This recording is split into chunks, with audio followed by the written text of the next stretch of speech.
حقیقت روبرو ہو تو اداکاری نہیں چلتی، حقیقت روبرو ہو تو اداکاری نہیں چلتی، خدا کے سامنے بندوں کی مکاری نہیں چلتی، اور تمہارا دبدبا خالی تمہاری زندگی تک ہے، تمہارا دبدبا خالی تمہاری زندگی تک ہے، کسی کی قبر کے اندر زمینداری نہیں چلتی۔ میرے دوستو، قبر کے اندر کسی کی زمینداری نہیں چلتی، لہذا قبر کے اندر جو ہمیں ہونی ہے وہ ہونی ہے، لہذا قبر کے اندر جو ہونی ہے اس سے بچنے کے لیے ہمیں تیاری کرنی چاہیے۔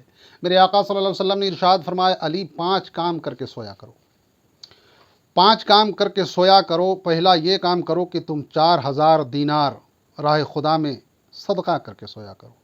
دوسرا کام یہ کرو کہ 1 ختم قرآن مجید پڑھ کے سویا کرو۔ تیسرا کام یہ کرو کہ جنت کی قیمت ادا کر کے سویا کرو۔ اور چوتھا کام یہ کرو کہ 2 لڑنے والوں کو صلح کر کے سویا کرو۔ اور 5واں اور آخری کام یہ ہے کہ تم حج کر کے سویا کرو۔ حضرت علی فرماتے ہیں، یا رسول اللہ، اتنے کام علی سے کب ممکن ہے؟ کیا علی اتنے بڑے بڑے کام کر سکتا ہے؟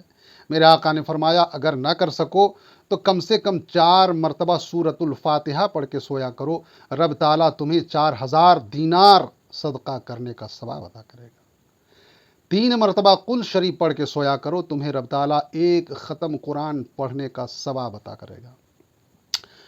اور 10 مرتبہ مجھ پر درود شریف پڑھ کے سویا کرو، رب تعالیٰ جنت کی قیمت ادا کرنے کا ثواب عطا کرے گا۔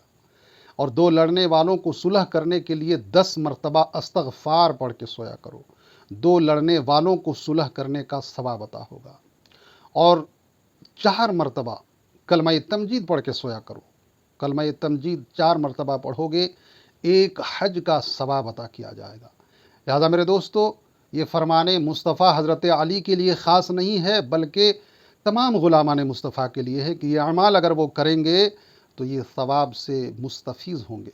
مولا تعالیٰ ان اعمال کو کرنے کی توفیق عطا فرمائے۔ مولا تعالیٰ ہم سب کو کہنے سننے سے زیادہ عمل کی توفیق عطا فرمائے۔ دوستو، اگر آپ سے نہ ہو سکے تو کم از کم دوسروں تک شیئر کیجئے، دوسرے عمل کریں گے آپ کو بھی ثواب ہوگا۔